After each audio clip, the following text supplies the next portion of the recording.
ndakatombovhunduka kakapapenzi napresident Emmerson Mnangagwa, make money, musaswere nhingirikini hazvina mari. So ndashatika president uyu kana kuti mudhara uyu zvinhu izvi zvavari kutaura izvi zvinonhingirikina ivo vanenge vachimeka mari papi, but mhuri yeZimbabwe hazvina kutombomira mushe. Ndasangana nechimwe chiri kunetsa panapa pari kunzi munhu kana uchida kuita Zimbabwean citizen uchida iwe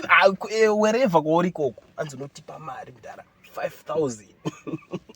Saka utarisa kuti onaka bosi vamwe ndatozonzwawo umwe zvavanga kukomenda kuti hazvina basa zvakadziko kuti nditengese citizenship yacho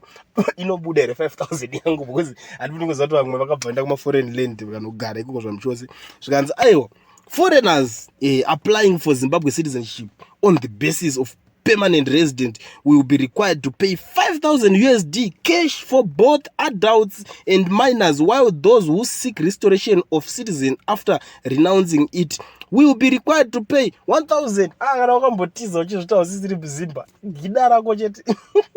make money amene kuti mataxi ekwana mutuli kana kuti ichi but iskillful kurohwa iri ndo zviri kuitika muZimbabwe muri guys, ndo situation irimo, current situation muri Zimbabwe iko zvino kutorana mari zvikanzi make money hazvina mari zvemademonstration